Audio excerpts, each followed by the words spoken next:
susunod na programa ay rated ESP. Ito ay edukasyon sa pagpapakatao, tinuturuan tayo paano rumespeto sa isang kapwa-tao. para sa mga batang manonood. Lolo, nagreklamo matapos makabili ng sardinas na may ulo.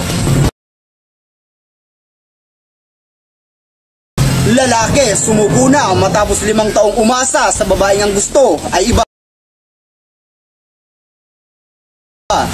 Samantala, binatil yung nagpanggap na pipe upang makalibre sa pamasahe, arestado matapos magsabi ng para.